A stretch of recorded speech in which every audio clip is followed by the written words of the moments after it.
mountain and was joined by his disciples.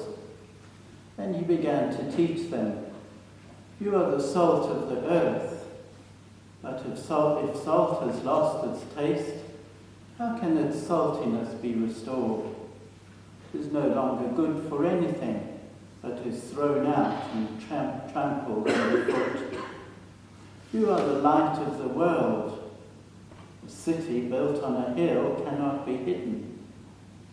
No one, after lighting a lamp, puts it under the bushel basket, but on the lampstand, and it gives light to all in the house. In the same way, let your light shine before others, so that they may see your good works and give glory to your Father in heaven. Do not think that I have come to abolish the law or the prophets. I've come not to abolish, but to fulfill. For truly I tell you, until heaven and earth pass away, not one letter, not one stroke of a letter will pass from the law until all is accomplished. Therefore, whoever breaks one of the least of these commandments and teaches others to do the same will be called least in the kingdom of heaven. But whoever does them and teaches them will be called great in the kingdom. For I tell you, unless your righteousness exceeds that of the scribes and Pharisees, you will never enter the kingdom of heaven." This is the gospel. We've all been at parties or social occasions or somewhere where we met lots of new people, and the inevitable question is, who are you? Where are you from? How do we answer when someone asks us that question? And so we normally give our name, then we might tell a bit of family history, and I would say something like, well, my maternal grandparents were born in Ireland and came to South Africa in 1921 with 2 young children. One of them was later to be my mother. And then we tell the connections that help identify us. And if we've met 1 or 2 important people, we say, well, I know them. Oh, and that kind of knots us up. But I cannot ever think of a single time when I answered that question by saying, oh, I'm the salt of the earth. I'm the light of the world. How about you? Ever answered that way?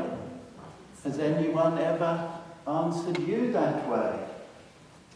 Maybe, but probably not. And Jesus says to the crowd that had followed him and his disciples, you are the salt of the earth. You are the light of the world. He's not saying that you will be made salt, you will be made light. He's saying you are the salt of the earth. You are the light of the world. And Jesus is talking to the crowds that have followed him from Galilee, the 10 cities known as the Decapolis, Jerusalem, Judea, and beyond the Jordan. That means they've come from everywhere. They've come to listen and learn. They've come to be healed. They've come to see this itinerant rabbi. There's something about him. And they've come in search of meaning and direction and purpose. And we are one of that crowd. We stand among them. We've come today to see this one we've heard about. We've come to hear about Jesus. We've come to listen and learn. We've come to be healed. We've come to have our lives put back together. And Jesus' words are just as true today. You are the salt of the earth. You are the light of the world. And it's not just for ourselves, but that others might see and eat better. The salt of divinity, the divine life was poured into our hands, and we to sprinkle that around. The light of divinity, the light of Jesus that fills our hearts and minds, is to shine and brighten all of life. Well, what does that look like? If there's a salt cellar on our lunch tables, we use it, hopefully sparingly in our nutrition-conscious world, but it's there to taste the food, to give it taste. A light is there to give light. We don't just sit in darkness. And so, for us to make a difference, as salt and light, it means looking another in the eye, speaking a kind word, and acknowledging them as having been created in the image and likeness of God. Try that with someone we've labelled as no good, a troublemaker, a village gossip, the problem family in the village. And we all too readily put labels, don't we? It's being generous with our compassion, time and money, and so we care for those in the world, the poor and the hungry and the homeless. And being salt and light is starting a conversation and rebuilding a relationship. We might feel indifference or resentment or remembered pain or anger. And being salt and light is praying that God will bless with all the good gifts we want for ourselves and those we love. Those who've hurt us, those who are different from us, and those with whom we disagree. And being salt and light is faithfulness to others, shown by listening, being available, spending time. It means slowing down, changing our schedule, and valuing presence over efficiency and productivity.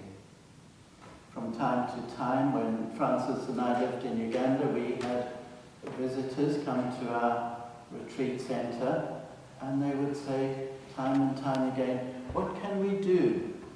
What can we do for these people?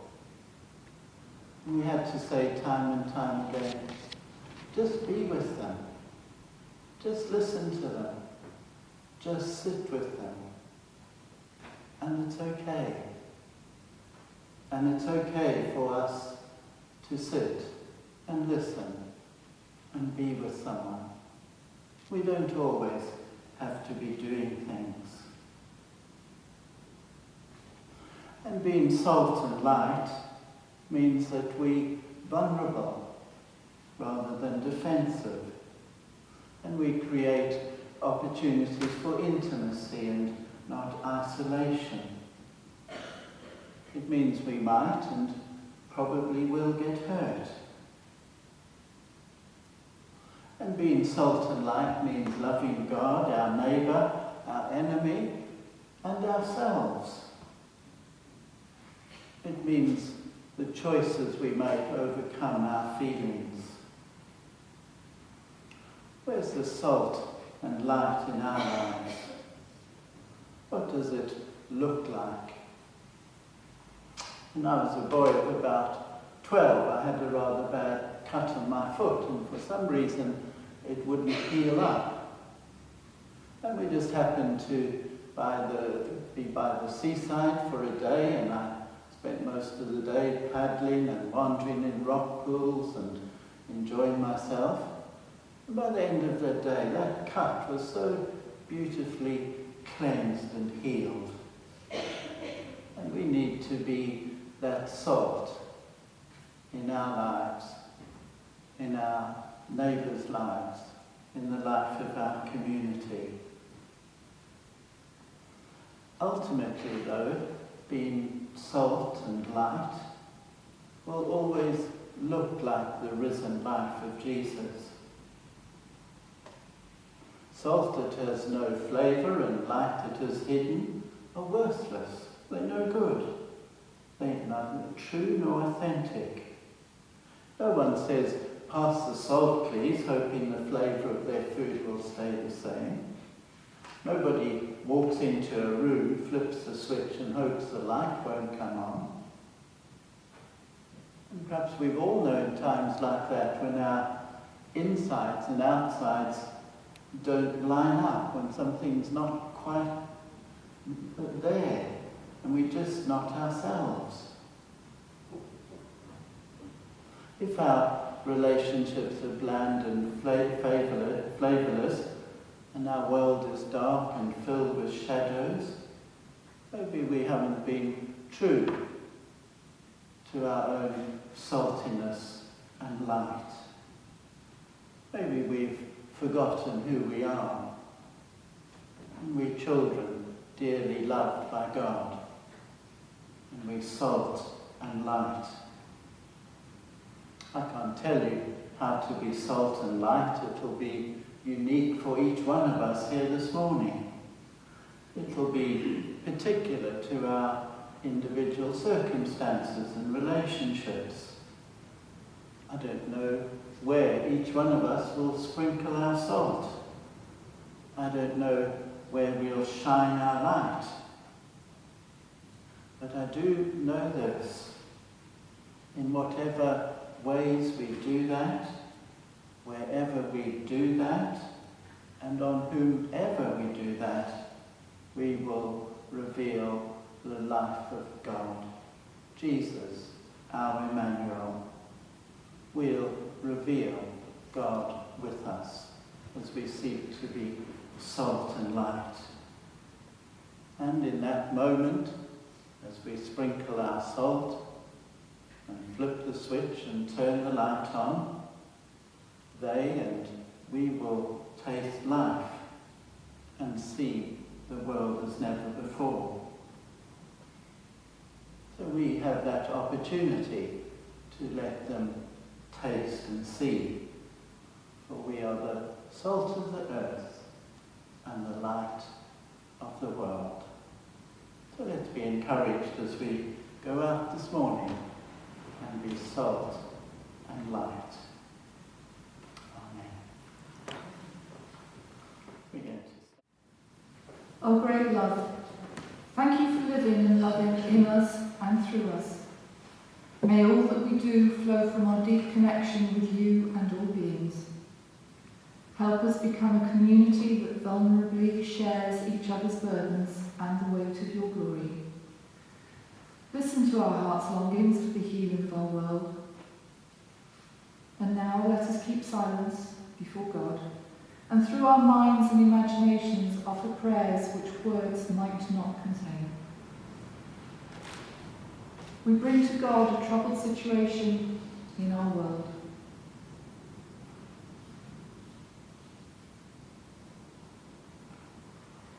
We bring to God our concerns for the concerns for the coming week.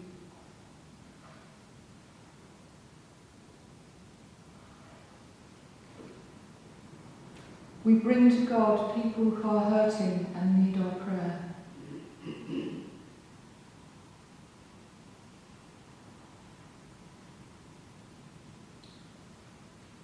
Creator God, give us for every storm a rainbow, for every tear a smile, for every care a promise and a blessing in each trial.